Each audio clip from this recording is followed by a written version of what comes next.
Assalomu alaykum, hurmatli foydalanuvchilar. Sizlar bilan bugungi darsimizda dasturlashning eng asosiy tushunchalaridan biri va muhim mavzulardan biri hisoblangan funksiyalar mavzusi bilan tanishib chiqamiz. Funksiyalar asosan dasturimizning bir xil kod qismi bir nechta joyda kelgan vaziyatda biz funksiyalardan foydalanamiz. Ya'ni biz mana shu bir xil hisoblangan kod qismimizni bitta funksiya ichiga yozib qo'yganimizda bir xil dastur kodni qayta-qayta yozishni oldini olgan bo'lamiz va mana shu vaziyatga duch kelganimizda mana shu funksiyani chaqirish orqali biz o'sha kodni ishlatishimiz mumkin.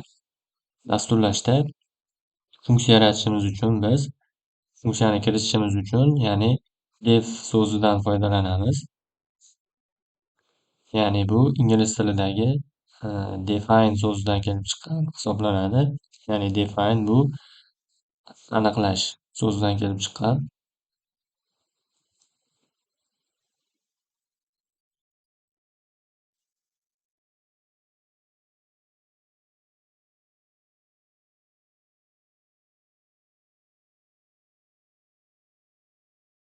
Har doim funksiya yaratishimizdan oldin biz mana shu def so'zidan foydalanamiz. Hozir sizlar bilan ikkita sonni yig'indisini hisoblovchi funksiya yaratib ko'ramiz.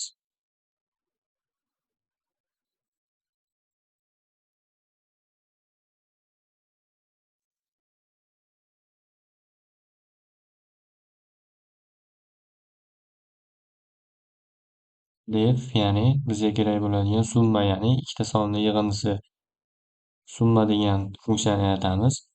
Bunga o'zgaruvchilarni kiritib olamiz. A va Bni, ya'ni mana shu A va Bga biz o'zimizga kerak bo'lgan sonlarni kiritib olamiz. Natijamiz mana shu natija degan o'zgaruvchiga A plus Bni yig'indisini saqlab qo'yamiz. Print qilib mana shu A plus Bning natijasini chiqarishimiz mumkin. Mana shu yozgan funksiyamiz tayyor bo'ldi. Endi biz funksiyani chaqirishimiz uchun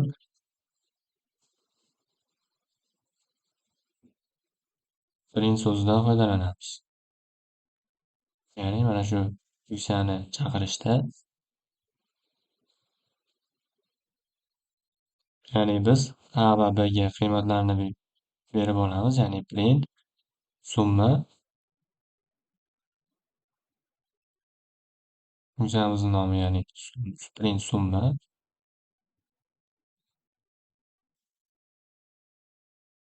va A va Bning qiymatini kiritib ketishimiz kerak. Mana avtomatik ravishda o'zi Aga 5, Bga 10 qiymatini qabul qiladi funksiyamiz. Funksiyamizni ishga tushirib ko'rganimizda, ya'ni ikkita sonni yig'indisini bizga qaytaradi. Summa funksiyasini chaqirib ishlatdik.